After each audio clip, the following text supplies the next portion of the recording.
Om Shanti. Om Shanti. Sound clear है?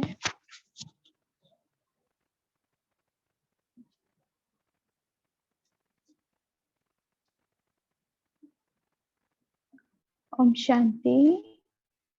Sound आ रहा है? हाँ, क्लियर है।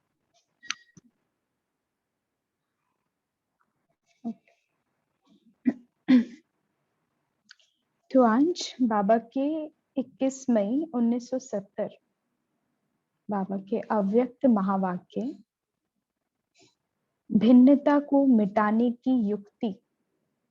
भिन्नता को, जो डिफरेंसेस हैं हमारे अंदर, किस कारण से आते हैं? पहली बात, डिफरेंसेस हैं कहाँ?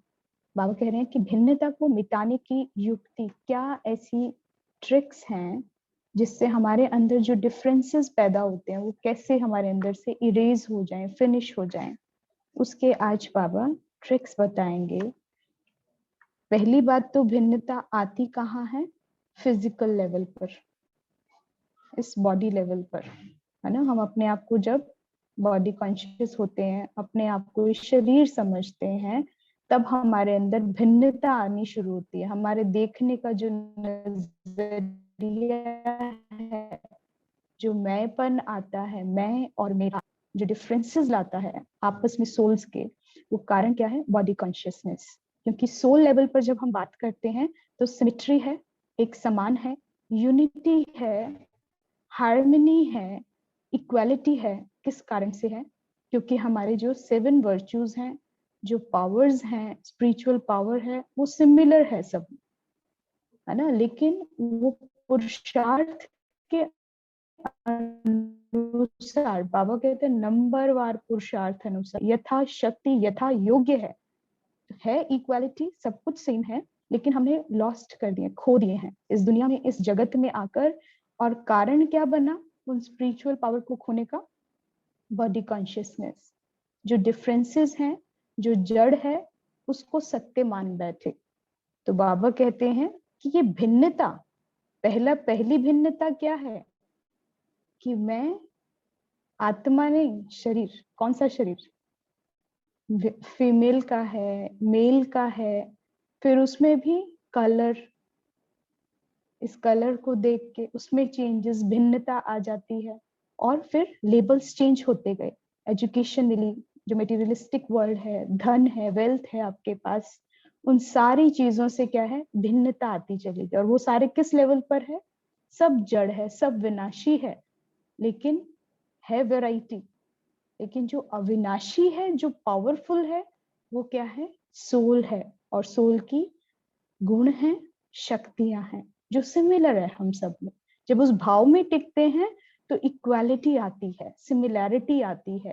बाबा कहते हैं वो कैसे आएगा, आज उसकी ट्रिक्स बताते हैं बाबा। पहले तो कारण क्या है कि जिसके कारण भिन्नता आ गई है? बाबा कहते हैं आज हर एक बच्चे की 2 बातें देख रहे हैं। वह 2 बातें कौन सी देख रहे हैं? भगवान आकर हम बच्चों को देखते हैं, दृष्टि डालते हैं। क्या देखते हैं? फिजिकल कुछ भी नहीं देखते हैं। जो सोल है, रूहानी पिता, रूहानी बच्चों को देखता है। उसकी दृष्टि क्या है?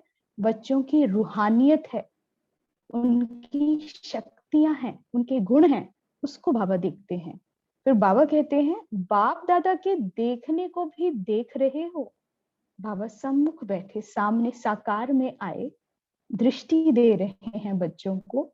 और बाबा पूछते हैं कि बाप दादा बच्चों को देख रहे हैं, लेकिन क्या देख रहे हैं? दृष्टि तो मिल रही है, साकारी नयनों से मिल रही है। दादी के तन में प्रवेशता हुई दादी गुलजार के, लेकिन भगवान जो छुपा है, गुप्त है, और जो दृष्टि, जो नजरिया है, जो उसका देखना है, वो बहुत भिन्न है हम आत्माओं से। वो क्या देखता है जब बच्चों को मिलता है? तो वो बाबा कहते हैं बाप दादा के देखने को भी देख रहे हो। ऐसी अवस्था अब आने वाली है, जो कोई के संकल्प को ऐसे ही स्पष्ट जान लेंगे। क्या कह रहे हैं बाबा? अब ऐसी अवस्था आने वाली है। 1970 में बाबा ने महावाक्य उच्चारण करे कि अब ऐसी अवस्था आने वाली है। दादियों ने प्राप्त करी। सम्मुख कौन बैठी थी उस टाइम? आत्माएं जो इस ज्ञान को सुन रही थी। आदि रत्न बैठे हुए थे, अनेक बच्चे बैठे थे। तो उन बच्चों में भी ऐसी आत्माएं बैठी थी जो संपूर्णता के निकट थी। जो बाबा जिनको देखते हैं तो कहते हैं ऐसी अवस्था आने वाली है जो कोई के संकल्प को ऐसे ही स्पष्ट जान लेंगे, जैसे वाणी द्वारा सुनने के बाद जान जाते हैं। किसी के मन में क्या भावना है, जब आत्माएं बोलती हैं, वाणी में आती हैं, तो हमें समझ आता है। लेकिन बाबा कहते हैं यहाँ वाणी नहीं, अव्यक्त बाप दादा बैठे हैं।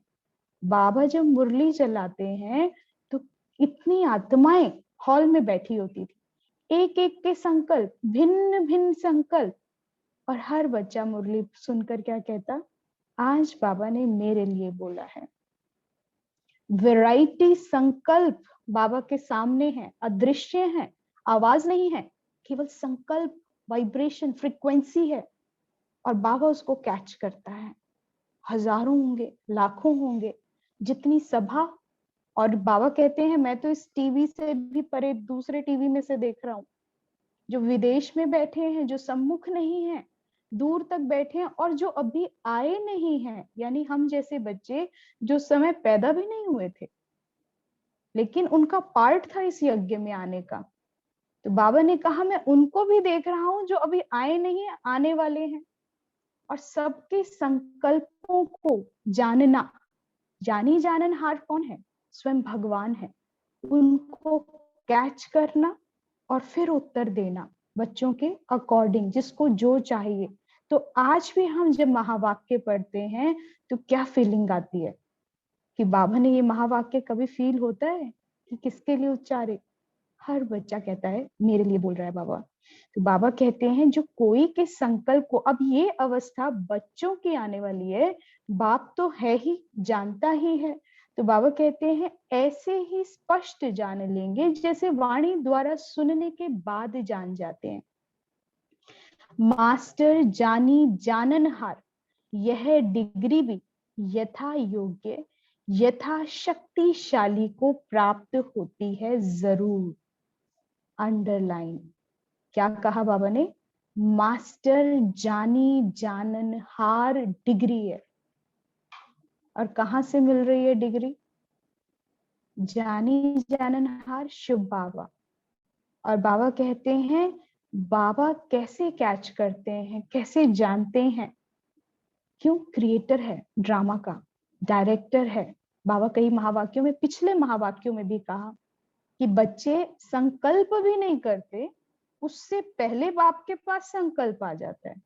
अभी क्रिएट नहीं हुआ है, सोचा नहीं है, लेकिन भगवान को मैं करने की संकल्प भी क्या क्रिएट करने वाला हूँ, वो भगवान के पास पहले पहुंच जाता है।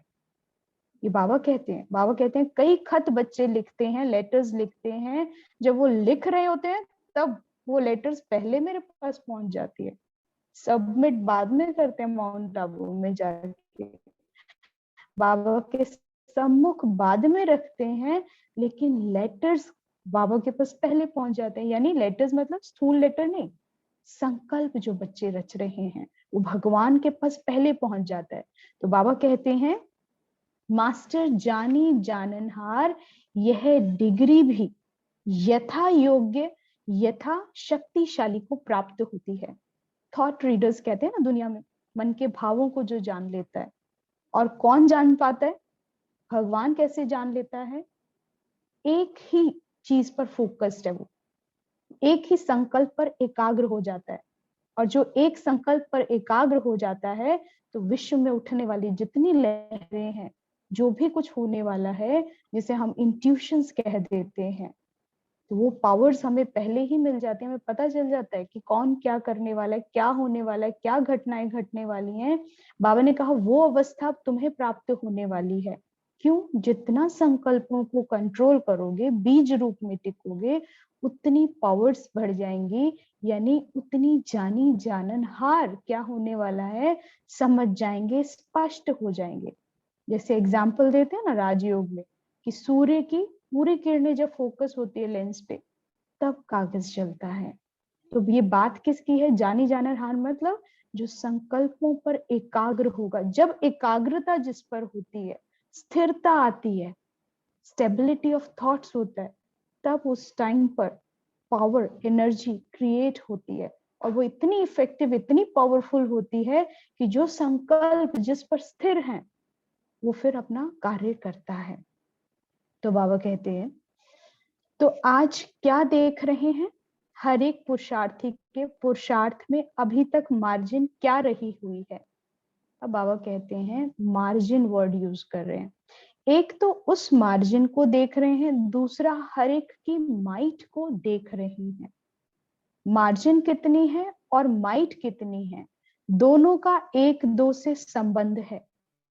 जितना माइट है उतनी मार्जिन है।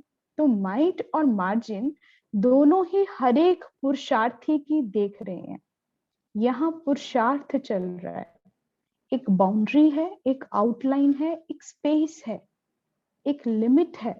किस चीज की लिमिट है? आपकी परफेक्ट स्टेज की तैयारी हो रही है, जो भगवान करा रहा है।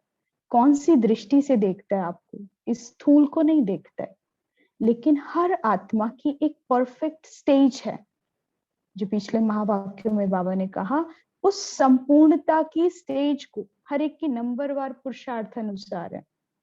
बाबा ने कहा था ना, रतन तो है, अष्ट रतन है, लेकिन आठवां रतन भी गद्दी नशीन है, पहला रतन भी गद्दी नशीन है, लेकिन वो अष्ट रतन है, वो फर्स्ट है। अंतर है।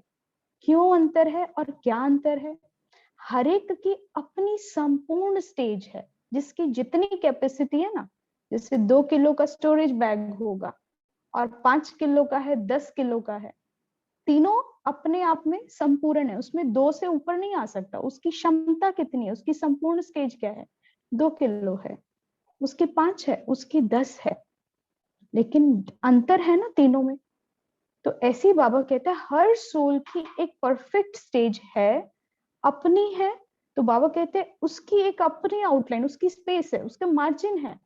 अब हमें उस मार्जिन, जैसे वो 2 किलो का बैग है, उसका मार्जिन है, उसके बाद जो है 2.1 भी उसमें ऐड नहीं होगा, गिर जाएगा, एक्यूमुलेट नहीं होगा।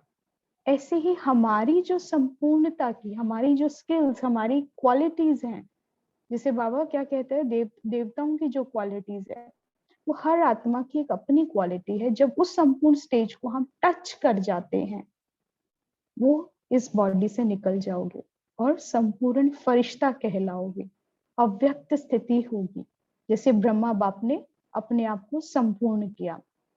तो बाबा कहते हैं मार्जिन है, अभी पूरी माइट नहीं आई है, शक्ति नहीं आई है, अभी कुछ कमी है, यानी लीकेजेस हो रही है। बाबा का कहने का मतलब क्या है? शुरू में क्या कहा कि जो स्पष्ट, बाबा कहते हैं स्पष्ट जाने लेंगे, वो जानी जाननहार है।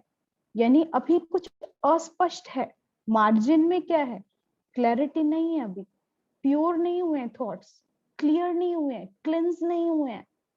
तो चेकिंग करो कितना ट्रांसपेरेंट हुए हो। जैसे ही वो ट्रांसपेरेंसी आ जाएगी, पूरी लाइट और माइट रिफ्लेक्ट होगी उस लाइन तक, उस बाउंड्री लाइन तक, जो आपका कंप्लीट स्टेज है, उसको टच कर जाओगे। लेकिन अभी मार्जिन है। मार्जिन का मतलब क्या है? कि अभी भी लीकेजेस हो रही हैं। कारण क्या रहे? वो क्या है? वेस्ट का है। जितना वेस्ट उतनी लीकेज। और इसीलिए बाबा कहते हैं यथाशक्ति और यथा योग्य। तो बाबा कहते हैं मार्जिन कितनी है और माइट कितनी है, दोनों का एक दोनों से संबंध है। जितनी माइट है उतनी फिर मार्जिन है। तो माइट और मार्जिन दोनों की हर एक पुरुषार्थी की बाबा देख रहे हैं। कोई बहुत नजदीक तक पहुंच गए हैं, कोई बहुत दूर तक मंजिल को ही देख रहे हैं। तो भिन्न भिन्न पुरुषार्थियों की भिन्न भिन्न स्थिति देख क्या सोचते होंगे? भिन्नता को देख क्या सोचते होंगे। अब बाबा देख रहे हैं क्योंकि सबकी अलग अलग स्टेजेस आ रही हैं, कोई बिल्कुल नजदीक, कोई थोड़ा दूर, कोई बिल्कुल दूर से ही मंजर को देख रहे हैं, कोई लाइट ही नहीं है, कोई माइट ही नहीं है। इतना मार्जिन है कि मतलब बहुत पुरुषार्थ की जरूरत है। ढीले पुरुषार्थी जो पिछले महावाक्य चले, कुछ है गुप्त पुरुषार्थी, कुछ है तीव्र पुरुषार्थी, कुछ है केवल पुरुषार्थी। तो अभी आप कहाँ हैं ये चेक करो, मार्जिन कितनी रह गई है, लीकेजेस कितनी हो रही है ये चेक करो, माइट संपूर्ण क्यों नहीं है, कारण क्या है वो भी चेक करो। तो बाबा कहते हैं कोई बहुत नजदीक पहुंच गए, कोई दूर से देख रहे हैं, तो भिन्न भिन्न पुरुषार्थियों की भिन्न भिन्न स्थिति देख क्या सोचते होंगे, भगवान क्या सोचता होगा जब हमारी ऐसी दशा देखता है, भिन्नता को देख क्या सोचते होंगे। बाप दादा सभी को मास्टर नॉलेजफुल बनाने की पढ़ाई पढ़ाते हैं। ये सेकंड टाइटल, पहला टाइटल मास्टर जानी जाननहार हो। बाबा ने कहा इस स्टेज पर पहुंचना है। मास्टर जानी जाननहार कौन बन सकेंगे? बाबा कहते हैं आज वो पढ़ाई पढ़ाता हूं। पिछले महावाक्य 2 फरवरी के महावाक्य थे, उसमें संपूर्णता की स्टेज की निशानियां बाबा ने बताई। उसमें बाबा ने क्या कहा था, कौन सी पढ़ाई पढ़ाता हूं? बाप आए हैं मास्टर सर्वशक्तिवान की पढ़ाई पढ़ाने। इससे भी पहले बाबा ने 1969 25 दिसंबर को बाबा ने क्या बोला, बाप आए हैं विश्व महाराजन की पढ़ाई पढ़ाने। अभी तीसरा क्या बाबा ने पॉइंट बोला है, 21 मई 1970 भिन्नता में बाबा कहते हैं बाप दादा सभी को मास्टर नॉलेजफुल बनाने की पढ़ाई पढ़ाते हैं। खुद ज्ञान सागर है, हमें मास्टर नॉलेजफुल, क्योंकि जो ज्ञान है उसकी भी डेप्थ तक बाबा लेकर जाना चाहता है। तो बाबा कहते हैं प्रैक्टिकल में भगवान के जितना साकार संबंध में नजदीक आएंगे उतना पुरुषार्थ में भी नजदीक आएंगे। अपने पुरुषार्थ और औरों के पुरुषार्थ को देख क्या सोचते हो? बीज तो अविनाशी है, अपना पुरुषार्थ भी चेक करो, यज्ञ बेहद का है। अभी तो गुप्त में आत्माएं बैठी हैं, विदेशी आत्माएं, उनका पुरुषार्थ देखो, अद्भुत, वंडरफुल। हम जब सेवा करते थे तो देखते थे कि भारतवासी जब बच्चे आते हैं ना तो उनके अंदर क्या होता है, कभी कभी का पार्ट ज्यादा है, लेकिन जो विदेशी आते हैं 1 मास 2 मास, लेकिन जिस भावना से वो आते हैं, वो जो मनी स्पेंड करते हैं, उनकी इतनी श्रेष्ठ भावना है, इतनी ऊंची भावना कि पहुंचते ही उन्हें अपना स्केड्यूल चाहिए। बाबा के घर में हम सेवा करते थे तो आते ही रेस्ट भी नहीं करना, हम जा रहे हैं स्नान कर रहे हैं तब तक हमारा स्केड्यूल हमारी मेल आईडीज पे पहुंच जाना चाहिए, सबका लिस्ट आ जाता था। और स्केड्यूल में क्या है, उनके स्केड्यूल में साइलेंस का चलता था विशेष, मॉर्निंग अमृत वेला से नाइट तक का उनके लिए क्या पुरुषार्थ क्लासेस हैं, क्या एजेंडाज हैं, कैसे कैसे क्या प्रोग्राम चलेगा उनका, वो टाइमिंग्स चाहिए। और उस टाइमिंग्स में पिन ड्रॉप साइलेंस, वो आत्माएं जब चलती थी तब लगता था फरिश्ते चल रहे हैं, साइलेंस में भोजन लेना, लाइन में, साइलेंस में। जो बाबा के नियम हैं, जो दादियों ने फिक्स करे, वो हर नियम को ऐसे एज इट इज फॉलो करते थे। तो अभी भी ऐसे गुप्त पुरुषार्थी हैं जहां वेस्टेज और लीकेज का मतलब नहीं, केवल शक्तियों को एकत्रित करने में, जिन्होंने भगवान को बहुत सीरियसली लिया हुआ है। और कईयों ने तो यूज टू, आ रहे रोज बोल रहे, चले भी गए हैं, मुरलियां हमें ही तो पढ़नी है, कोई कदर नहीं, कोई वैल्यू नहीं। एक बार कल्प के अंत में बाबा आते हैं तो पुरुषार्थ किस लेवल का हमें करना है, कितना सीरियस होना चाहिए। क्या ये टाइम दोबारा मिलेगा? नहीं मिलेगा। क्या भगवान दोबारा आएगा? क्या फिर से पुरुषार्थ होगा? क्या उसकी समय है, या वो भी बेहद है, सारा कल्प चलता रहेगा? सोचो तो पुरुषार्थ कैसा होना चाहिए। तो प्रश्न करो, अपनी उलझनों को मिटाओ और पुरुषार्थ करो। केवल बाप और मैं, ये धुन लग जानी चाहिए। वो क्या कहता है उसको सुनो, वैसा ही देखो, वो दृष्टि हमें लानी है बाप दादा के समान, जिस दृष्टि से वो सारे विश्व को देख रहा है, खुद मुझे देख रहा है। पहले तो मुझे किस दृष्टि से भगवान देखता है, अपनी वैल्यू बढ़ाओ, अपने आप को गिराओ नहीं। हम बहुत गिरा देते हैं, लेकिन बाबा आके उठाता है, रोज उठाता है और कहता है बच्चे बाप की संतान हो, बाप समान बनना है, और कोई वेरिएशन ही नहीं होना चाहिए, कोई डिफरेंस ही नहीं है। बाबा और बच्चे में भी डिफरेंस नहीं है, बाबा ने तो यहां तक कह दिया है। तो बाबा कहते हैं लेकिन पुरुषार्थ बच्चों को करना है। तो बाबा कहते हैं जितना साकार संबंध में नजदीक आएंगे, उतना पुरुषार्थ में भी नजदीक आओगे। बाबा के साथ संबंध से बाबा को याद करो। अगर सतगुरु है उस भावना से उसको याद करो। अगर टीचर के रूप में अभी टीचिंग्स चल रही हैं, तो टीचर की क्या रिस्पेक्ट और कैसे होना चाहिए, उसकी क्लास में एंट्री कैसे होनी चाहिए, कैसे उसकी क्लास को अटेंड करना चाहिए, इतना वैल्यूएबल टीचर है, गुरुओं का गुरु है जो, ऐसा मेरा टीचर है, उसकी कदर उस भाव में कितनी होनी चाहिए। इसे कहते हैं साकार का संबंध निभाना। जब हम उसे पिता कहते हैं तो घर में वो फीलिंग, मेरे घर में मेरा बड़ा बुजुर्ग बैठा है, तो उसके लिए कैसी रिस्पेक्ट होनी चाहिए। हर वक्त ख्याल में क्या होना चाहिए, पहले अपने बड़े को पूजना, उसको सम्मान देना, उसके ऊपर नजर रखना, वो क्या कर रहा है, क्या उसने भोजन लिया, क्या उसको जल चाहिए, क्या उसका बेड तैयार किया। तो कितनी भावना, जब ऐसे साकार संबंध निभाओगे, हर संबंध में उसको देखना और उस संबंध को निभाना, फीलिंग में आना, अनुभव करना, आपका अनुभव वो वायुमंडल क्रिएट करेगा। जो आत्माएं बाहर से आएंगी उन्हें लगेगा यहाँ इनके अलावा भी कोई विशेष बैठा है, कोई माइट है, कोई लाइट है, कोई इनके साथ है।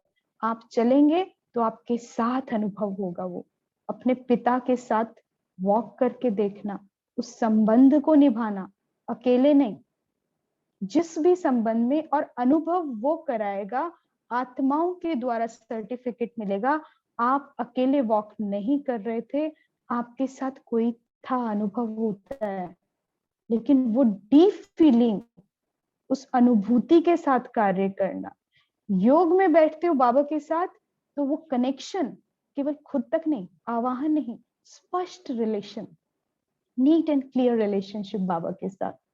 जिस भाव में बैठे हो, जिस संबंध में बैठे हो, वो वाइब्रेशन फैल जाना चाहिए। उस फीलिंग में दूसरी आत्माएं नृत्य करें। आपका तो योग है, लेकिन आत्माओं का नृत्य हो रहा है। ऐसा योग हो, ऐसा कनेक्शन हो। इसे बाबा कहते हैं साकार संबंध में नजदीक आएंगे, उतना पुरुषार्थ में भी नजदीक आएंगे। फिर पुरुषार्थ वर्ड नहीं रह जाता। जब आप रिलेशनशिप में हो, मेहनत नहीं है, पुरुषार्थ नहीं है, केवल रिलेशनशिप आपको उस लेवल तक ले जाएगा, उस स्थान पर बिठा देगा, वो सीट मिल जाएगी जिसका पुरुषार्थ चल रहा है, जिसके पीछे युद्ध हो रहे हैं, जिसके पीछे मारा मारी चल रही है। सीट के पीछे लड़ाई है इस दुनिया में, लेकिन जब संबंध निभा लोगे तो आपको वो प्राप्ति नजदीक है। जब पिता हो तो उसने बच्चा कह दिया तो अधिकारी हो जाओगे। टीचर हो, टीचर कहा और उस भाव से उसको देख रहे हो, उससे बात कर रहे हो, तो स्टूडेंट, बेस्ट स्टूडेंट बन जाओगे। स्कॉलरशिप किसको मिलेगी? सत्युग नेक्स्ट है। अभी फर्स्ट क्या है? 21 जन्म में से पहला जन्म क्या है? पहले जन्म में भी रिलेशनशिप कितने निभाने हैं बाबा के साथ? कोई और रिलेशनशिप नहीं, वो कर्तव्य है। निभाने वो भी हैं, लेकिन कर्तव्य के रूप में। डूबना नहीं है उनमें, डूबना एक के साथ है हर संबंध में, और उसकी गहराई तक जाना है। उस संबंध से जो प्राप्ति है, पिता की पुत्र के रूप में, टीचर की बेस्ट स्टूडेंट के रूप में, सतगुरु के साथ उसका शिष्य कैसा होगा? संपूर्ण वरदान लेके उसकी गद्दी ले लेता है। तो ऐसा पुरुषार्थ करना है, ऐसा रिलेशनशिप समीप का लाना है कि बाबा की सीट ले लेनी है। इसलिए वर्ड क्या है? हर टाइटल आपके आगे मास्टर कहलाएगा। जो बाबा का टाइटल, वो टाइटल आपका हो जाए, और आत्माएं आपको उस टाइटल में देखेंगी। उसे कहा जाता है समान और समीप की स्टेज। तो बाबा कहते हैं साकार संबंध में नजदीक आएंगे, उतना पुरुषार्थ में भी नजदीक आएंगे। पुरुषार्थ आत्माओं के लिए होगा, आपके लिए नहीं होगा।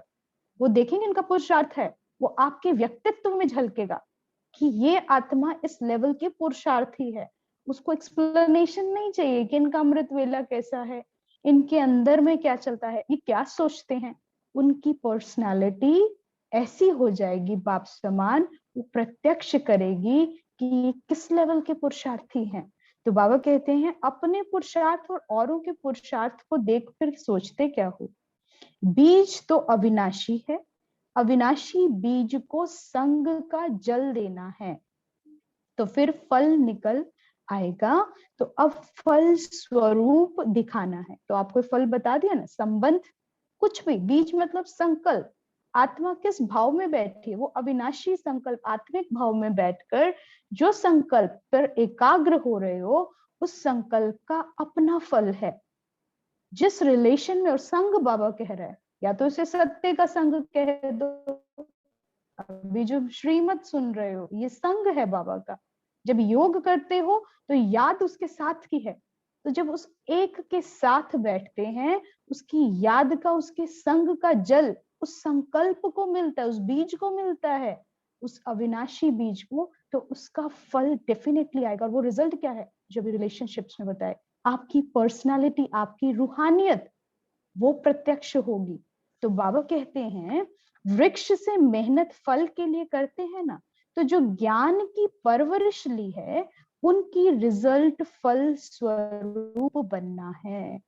बाबा ने वैरायटी टाइटल्स दिए और वो वैरायटी टाइटल्स की परवरिश है, वो अविनाशी टाइटल्स हैं भगवान के दिए हुए संगम पर। कहीं से ज्ञान में कोई कमी नहीं, इतना संपूर्ण भरपूर शक्तिशाली ज्ञान का खजाना है। जो इन मुरलियों का चिंतन कर लेगा वो कहाँ पहुंच जाएगा, सोच भी नहीं सकते। दुनिया में कोई ऐसी सिद्धि नहीं है, वहां पर एक सिद्धि के लिए इतनी साधनाएं हैं, इतना गुरु के पीछे भागते हैं। यहाँ इतना सहज राजयोग और मुरली है कि जिसको पढ़ ले और साध ले तो महासिद्धियां उसको प्राप्त हैं। हर टाइटल अपने आप में सिद्धि है और वो बाबा देते हैं। बाबा कहते हैं वो ज्ञान की परवरिश ली है, उसकी रिजल्ट दो मुझे। उसकी रिजल्ट क्या है, उस ज्ञान का स्वरूप बन जाना, एक्यूरेट। तो बाबा कहते हैं तो यह जो भिन्नता है वह कैसे मिटेगी, बॉडी कॉन्शियसनेस, यही भिन्नता है। यहीं से भिन्नता स्टार्ट होती है, यहीं से मैं और मेरा, क्योंकि हम देह भान में टिके रहते हैं। जिस दिन बीज रूप स्थिति में टिक जाएंगे, जिस दिन मैं आत्मा के भाव में स्थित हो जाएंगे निरंतर, तो भिन्नता समाप्त हो जाएगी। भिन्नता को मिटाने का सहज उपाय कौन सा है, बाबा पूछते हैं अपने बच्चों से, कौन सा है बताओ। सहज उपाय, हर चीज को उसने सहज कर दिया। योग को उसने सहज कह दिया, सहज राजयोग। ज्ञान इतना इतना इजी कर दिया, इतना सिंपल वे में बता रहा है। तो बाबा कह रहे हैं कि वो सहज पुरुषार्थ क्या है, सहज उपाय क्या है, जो मेरे बच्चे फिर भिन्नता समाप्त करें और एकता में आ जाएं। जो अभी की भिन्नता है वह अंत तक रहेगी, वो फर्क आएगा, आएगा, आएगा ना, क्योंकि अभी तो पुरुषार्थी हैं, पुरुषार्थ कर रहे हैं, संस्कारों की फाइट है, ज्ञान को सुन रहे हैं, समझ रहे हैं, अपना रहे हैं और फिर युद्ध के मैदान में खड़े हैं। जिस दिन युद्ध समाप्त हो जाएगा तो फिर क्या है, हमें वो स्टेज भी प्राप्त हो जाएगी, भिन्नता समाप्त हो जाएगी, फर्क जो है मिट जाएगा। बाबा कहते हैं संपूर्ण अवस्था की प्राप्ति के बाद अब के पुरुषार्थी जीवन की भिन्नता रहेगी। आजकल की जो भिन्नता है वह एकता में लानी है। एकता के लिए वर्तमान की भिन्नता को मिटाना ही पड़ेगा। बाबा कहते हैं एकता, एक जैसे बन जाओ। बाप एक है और उसके बच्चे भी एक हैं, अलग है ही नहीं, पिता ही एक कर दिया उसने। यहाँ पर वैरायटी पिता हो जाते हैं। इस शरीर के सबके भिन्न हैं, तो भिन्न होने से भिन्नता आती चली गई, हर चीज में भिन्नता। बाबा ने कहा इसको खत्म करो, विनाशी शरीर, सब कुछ विनाशी, इससे रिलेटेड। आत्मिक भाव में स्थित होते हो, पिता एक है, वो बीज एक है, पूरे कल्प का जितने सितारे हैं हर सितारों का पिता एक है, एक ही संतान, एक जैसी संतान है। जीरोक्स हैं किस लेवल पर? गुणों और शक्तियों के लेवल पर समानता है, और कुछ हमारे पास है ही नहीं। लेकिन ये शरीर प्राप्त होते तो बेहद का शुरू हो जाता है। इसके साथ जुड़ा कितना खेल है, सुबह से लेकर रात्रि तक इस शरीर को ही ठीक करने, सजाने, इसी के उसमें खेल में लगे रहते हैं। लेकिन जब आत्मा के भाव में टिकते सब खत्म हो जाता है, केवल गुण है और शक्तियां हैं, और वो गुण कितने सुंदर हैं, सबके एक समान हैं। बाबा कहते हैं एकता होने का साधन है, एक साधन बता दिया बाबा ने। वो साधन क्या है? दो बातें लानी पड़ेंगी एकता लाने के लिए। एक तो एक नामी बन, सदैव हर बात में एक का ही नाम लो। मैं और मेरापन कैसे फिनिश होगा? बाबा कहते हैं एक नामी, एक का निरंतर नाम लो, हर बोल हर संकल्प उसकी इच्छा से वो करा रहा है। करावनहार शिव पिता है। जब हर बच्चा उसको अपने से जोड़ देगा तो मैंपन समाप्त हो जाएगा, और उस एक का नाम ही सारा कार्य करेगा। करते हो तुम बाबा, मेरा नाम हो रहा है। जब हर आत्मा उसको सौंप देगी तो एक जैसा कार्य, एक से बुद्धि जुड़ेगी, हर एक को एक जैसा संकल्प टच होगा।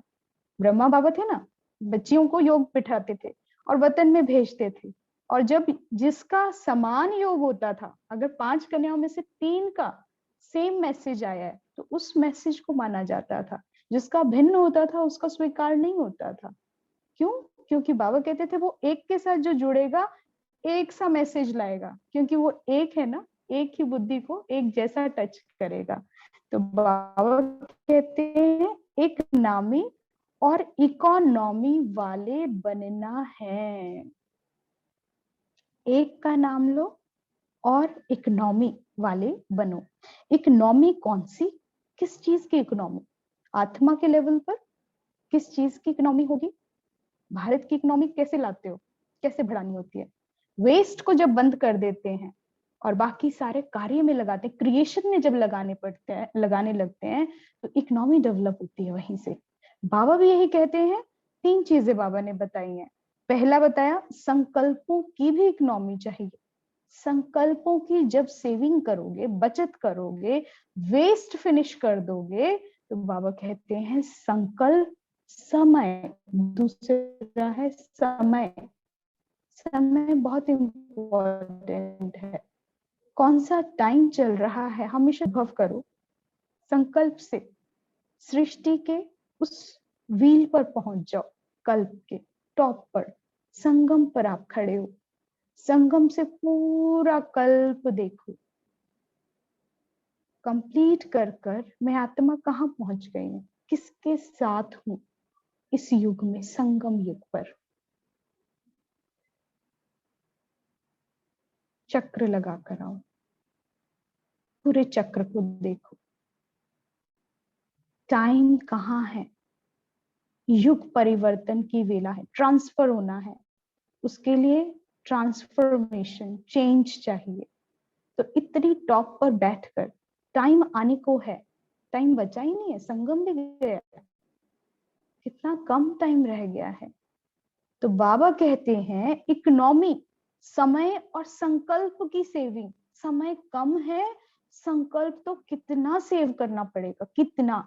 हर एक सेकंड, बाबा ने पिछले महावाक्यों में कहा, हर सेकंड जब संकल्प बाबा की श्रीमत से मैच होंगे, बाबा बाबा बाबा हर संकल्प से कनेक्टेड होगा, तब बाबा कहते हैं संकल्पों की इकोनॉमी होगी, तब प्रत्यक्षता होगी, तब नगाड़ा बजेगा, तब महापरिवर्तन की वेला स्टार्ट हो जाएगी। टाइम नहीं है। तो बाबा कहते हैं संकल्प, समय और ज्ञान के खजाने की भी इकोनॉमी चाहिए। सभी प्रकार की इकोनॉमी जब सीख जाएंगे, फिर क्या हो जाएगा? जब सारी इकोनॉमी सीख जाएंगे, सेविंग होगी, तब क्या होगा? क्रिएशन। क्रिएटर होना, क्रिएशन कैसे होगी? पहले कुछ होना चाहिए, कोई चीज बनानी है ना, पहले इकोनॉमी चाहिए, अच्छी वेल्थ चाहिए आपके पास, तब कोई क्रिएशन होगी।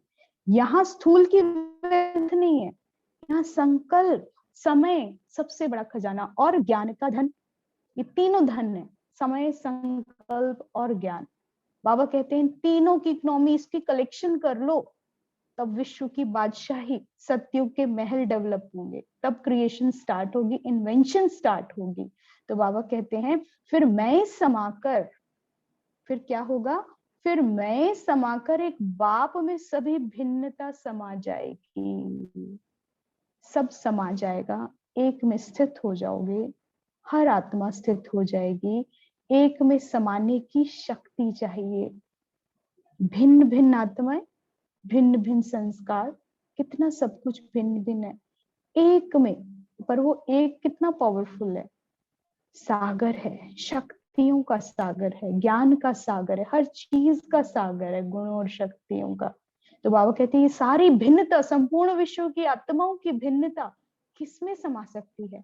कोई गुरु नहीं समा सकता, केवल भगवान समा सकता है। और जब वो समा लेगा, उस भिन्नता को एकता में लाएगा, तब एक बाप दादा के संस्कार सब में प्रत्यक्ष होंगे। और बाबा कहते हैं तब भिन्नता समाप्त होगी और प्रत्यक्षता भी शुरू होगी। यह पुरुषार्थ अगर कम है तो इतना ही इसको ज्यादा करना है, भिन्नता को मिटाने का, बाबा में समाने का पुरुषार्थ करना है। बस हर चीज, हर संकल्प बाबा को सौंप दो। बाबा कहते हैं कोई भी कार्य होता है उसमें कोई भी अपनापन ना हो, एक ही नाम हो, तो फिर क्या होगा? बाबा बाबा कहने से माया भाग जाती है, मैं कहने से माया मार देती है। मैं कौन करता है? बकरी के लिए होता है ना, तो किसकी बलि चढ़ती है? बकरे की बलि चढ़ती है ना, मैं करता है। तो बाबा कहते हैं माया मार देती है, जब मैं आता है, इतना अहंकार आ जाता है, इतना चढ़ा देते हैं, ऊपर से गिरते हैं। लेकिन बाबा कहते हैं बाबा बाबा कहने से सौंप दोगे तो पीछे कौन दिखाई देगा उस माया को? सर्वशक्तिवान खड़ा है, हर संकल्प के पीछे बाबा। आजमा कर देखना, जब वेस्ट चलता है, कोई भी विघ्न आता है, परेशानी होती है, तब उस टाइम पर एक ही धुन लगाना, बाबा बाबा, कुछ मत करना जो आपके हाथ में नहीं है। कुछ नहीं होता, बहुत कहते हैं दीदी कुछ नहीं होता, उस टाइम पर नहीं होता, जब परेशान होते हैं बहुत कुछ होता है। एक आजमा के देखना, बाबा दे रहा है ये वरदान के रूप में। आंख बंद करके बस बाबा बाबा बाबा, कुछ नहीं बोलना, उसको बुलाना, उसका वेलकम करना। इस परिस्थिति में आपका वेलकम है, आओ संभालो, बस बाबा बाबा बाबा। थोड़ी देर करना, थोड़ी देर के बाद अनुभव करना क्या होता है, लेकिन दिल से पुकारना, बहुत सुंदर अनुभव होगा आपको। देखना कैसे पावरफुल ब्रेक लगेगा, कैसे गाड़ी यू टर्न लेगी। केवल एक शब्द है, बाबा बाबा। बाबा वर्ड जो है अपने आप में बिगेस्ट की है, हर विघ्न को खोल देगी। बाबा कहते हैं इसलिए पहले भी सुनाया था कि हर बात में भाषा को बदली करो, मैं की भाषा नहीं, बाबा बाबा की भाषा। बाबा की ढाल सदैव अपने साथ रखो, इस ढाल से फिर जो भी विघ्न है वह खत्म हो जाएंगे। साथ साथ इकोनॉमी करने से व्यर्थ संकल्प नहीं चलेंगे और ना व्यर्थ संकल्पों का टक्कर होगा। एक ही सबसे बड़ी शक्ति है, एक ही सबसे बड़ी हीलिंग पावर है, हीलिंग वर्ड है ये। कहीं कोई हील नहीं कर सकता, समय लगेगा। डॉक्टर की दवाई भी देर से असर करती है, काउंसलर का भी काउंसलिंग देर से असर करती है, लेकिन जब बाबा बाबा की धुन लगाओगे तो वो क्षण में आ जाएगा। एक सेकंड लगता है, इंतजार करता है, बच्चे बुलाएं तो सही, इसी काम पर बैठा है। तो बाबा कहते हैं यह है स्पष्टीकरण, भिन्नता को एकता में करना, एक का नाम लेना, इकोनॉमी का ध्यान रखना है। इकोनॉमी के लिए बाबा ने वर्ड बता दिया, बाबा व्यर्थ की वेस्टेज को, लीकेज को फुल स्टॉप लगा देगा। तो बाबा कहते हैं जो भी जानने वाले हैं वह क्या करके जाएंगे। बच्चे आए हुए थे, भट्टियां चलती हैं मधुबन में, बाबा आते थे, तो बाबा ने कहा जो भी आए हैं वह यहाँ क्या करके जाएंगे। जो कोई जहां से जाते हैं तो जहां से जाना होता है वहां अपना यादगार देकर जाना होता है। तो जो भी जाते हैं उनको अपना कोई ना कोई विशेष यादगार देकर जाना है।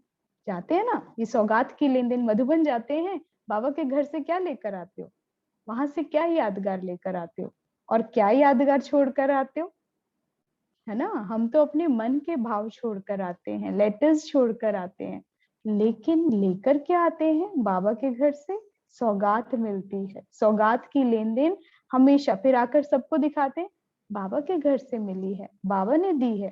कभी कहा दीदी ने दी, दादी ने दी, कोई नहीं आके कहता। क्यों? बाबा का घर है, निमित्त है, वो तो इंस्ट्रूमेंट्स हैं, यूज करता है और दे देता है, लेकिन पीछे क्या है, बाबा। इसलिए बाबा कहते हैं विशेष यादगार देकर जाना है। सरल याद किसको रहती है मालूम है? बहुत इंपॉर्टेंट, याद योग बाबा बता रहे हैं। सरल याद, भगवान के साथ जो याद है उसमें भी सरलता, सहज याद आ जाए, किसको रहेगी मालूम है? जितना जो स्वयं सरल होंगे उतना याद भी सरल होती है। अपना यहाँ पर सरल कर लो, लाइट और माइट से भर दो, कोई कंफ्यूजन नहीं, बिल्कुल लाइट और माइट। और वो किसके कारण आएगी? एक ही लाइट दे सकता है, एक ही माइट दे सकता है, बाकी कहीं जुड़ोगे वो तो पता नहीं, फाइट ही देंगे, फाइट के अलावा कुछ नहीं देंगे। फाइट और फ्लाइट है इस दुनिया में, लेकिन बाबा लाइट और माइट, उसकी याद में बैठेंगे, बाबा बाबा कहेंगे, यहाँ लाइट आएगी, माइट आएगी, सरल हो जाएंगे, सरल याद है। बाकी किसी को भी याद किया तो फाइट याद रखना, या फिर फ्लाइट है, अपनी फ्लाइट पकड़ लेना। तो बाबा कहते हैं अपने में सरलता की कमी के कारण याद भी सरल नहीं रहती है। सरल चित्त कौन रह सकेंगे? जितना हर बात में जो स्पष्ट होगा, सच्चाई और सफाई जिसके मन में ये होगी, वो बाबा कहते हैं साफ होगा, उतना सरल होगा, उसका चित्त भी सरल होगा। झूठ नहीं, फरेब नहीं, कंफ्यूजन्स नहीं, पता नहीं क्या क्या करते रहते हैं, इधर उधर से टर्न मारते रहते हैं, कभी यहाँ कभी वहां। बाबा कहते हैं नहीं, सरल रहो, सरल चित्त, अपने मन को साफ रखो, स्पष्ट रखो। साफ रखना, स्पष्ट रखना, अपने आप को व्यक्त करना है, बता दो। बाबा कहते हैं हर बात मुझे बता दो, रखो नहीं, हिडन पोर्शन पे रखते हैं, उसको संभाल के रखेंगे, उसमें मिलाते रहते हैं, कुछ करते रहते हैं, फिर वो जाल बन जाता है, फिर फंस जाएंगे, फिर चिल्लाएंगे जोर से बाबा। बाबा कहते हैं नहीं, जो हुआ आज की आज, रोज डेली का चार्ट दो। डेली का चार्ट का मतलब क्या है? सफाई, सच्चाई, सफाई, स्पष्ट। नेक्स्ट डे बाबा का आंसर मिलेगा, हमारी जो गलती होगी वो डेफिनेटली अपनी मुरली में गायन करेगा, उसको पकड़ना। वो जो बोलता है समझ में आपको ही आएगा उसका उत्तर। मुरली में तो बहुत कुछ चलेगा, लेकिन वो एक पॉइंट उत्तर आएगा आपकी उलझनों का, आपको संपूर्ण बनाने के लिए उस पॉइंट को पकड़ना, उसका चिंतन करना, उसके ऊपर कार्य करना, और उस पर जितना रिपीट रिपीट रिपीट रिपीट, एक दिन में नहीं होगा, संस्कार नहीं जाते, बहुत गहरे ग्रंथियां हैं, बहुत गहरे धब्बे हैं जिसकी धुलाई होती है मुरली के द्वारा। तो बाबा कहता है लेकिन रेपिटिशन, दादियों ने इतनी मुरली क्यों पढ़ी, क्यों दीवानी है मुरली की, क्यों बार बार पढ़ते हैं? हम 3:15 भी मुरली पढ़ते हैं, साकार भी सुबह 3 बार पढ़ लेते हैं, फिर भी पेट नहीं भरता, फिर 3:15 अव्यक्त पढ़ते हैं, फिर रात में पढ़ते हैं। जितना पढ़ेंगे तभी तो कुछ आत्मनिरीक्षण होगा, कुछ नजर आएगा, कुछ चेंजेस आएंगे थोड़े से, क्योंकि जितना रगड़ेंगे ना उसको, तब थोड़ा सा धुलना शुरू होता है, जो गहरे दाग होते हैं। और जितनी धुलाई होगी उतनी सफाई होगी, और वो केवल मुरली करती है, मेडिटेशन। इसलिए जब भी जहां मुरली का चांस मिले, कभी स्किप नहीं करो, कभी भी नहीं। जितना मुरली सुनने और योग करने का चांस मिले, जितनी बार मिले, टाइम है, टाइम देखो, ये नहीं कि मैंने 1 घंटा अभी तो करा था, अभी तो मैंने खुद किया था, अब इनका आ गया। आप ये देखो, आपके पास कुछ और कार्य नहीं है, आप बुद्धि चलाओगे, व्यर्थ में जाओगे, चिट चैट करोगे, 1-1 घंटा बात करोगे फोन पर, उसमें समय नहीं जाता क्या? उससे बेटर है 8 घंटा बाबा ने कहा याद। दादी को बोला मुरली पढ़ो, उन्होंने कहा कि कितनी बार पढ़ूं, मम्मा जैसी कैसे बनूं, वो इतनी आगे चली गई। बाबा ने कहा 12 बार मुरली पढ़ती है, दादी ने कहा मैं 21 बार पढ़ूंगी। पढ़ी तो कहाँ पहुंची, क्या करके गई, पूरे विश्व में तालियां बजवा कर गई है, ऐसा पुरुषार्थ करके गई है। किसके बेस पे, आधार क्या था? मुरली, ज्ञान। तो बाबा कहते हैं स्पष्टता सरलता कहाँ से आएगी, और इसलिए बाबा के एक महावाक्य में सच्चाई सफाई पर बहुत जोर दिया। दादी ने कैच कर रखे थे, जितने वर्ड्स दादी ने बोले हैं, जितनी भी दादी की क्लासेस आप सुनेंगे, प्योरली बाबा की मुरली के वर्ड्स हैं, लेकिन हाईलाइटेड वर्ड्स हैं। सरलता, स्पष्टता, सच्चाई, सफाई, झूठ नहीं। दादी ने पकड़ के रख लिया अपने साथ, और इसी के ऊपर क्लास चल रही है। बाबा की क्लास को क्लास बना दिया, कोई मिलावट नहीं, कोई इधर का ज्ञान नहीं, कोई उधर का नहीं, प्योर मुरली। और लेवल देखो दादी का कहाँ गया। ऐसों के लिए क्या अवार्ड होगा, कौन से अवार्ड से भगवान नवाजेगा? तो बाबा कहते हैं हर बात में जो स्पष्ट होगा, उतना साफ होगा, उतना सरल होगा, और जितना साफ और सरल होगा, उतने माइट होगी उसके अंदर। जैसे सोलर है ना, सोलर के ऊपर ग्लास होता है, अगर उस पर धूल मिट्टी जम गई, आप क्लीनिंग नहीं करोगे, तो वो अपना कार्य नहीं कर पाएगा, वो स्पष्ट नहीं होगा, ग्लास क्लियर नहीं होगा, तो वो पानी गर्म करेगा ही नहीं। जैसे वो धूल साफ कर देते हो, स्पष्ट कर देते हो, क्लीन कर देते हो, तो वो अपना कार्य, वो पूरी एनर्जी को, जितनी सूर्य में ताप है उस ताप को वो एकाग्र कर लेगा, और जितना जल है उसके अंदर पूरा उबलता हुआ, खौलता हुआ पानी आता है। क्यों? क्योंकि पूरी एनर्जी को एब्जॉर्ब कर लिया।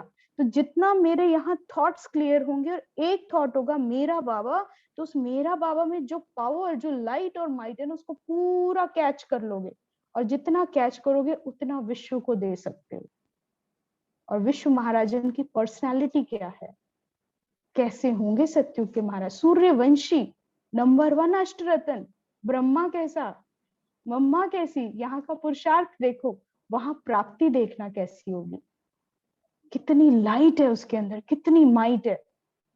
क्यों? पूरा एब्जॉर्ब करे उसने, कुछ पकड़ा ही नहीं, सब छोड़ दिए, जितने धागे थे सब फेंक दिए उसने।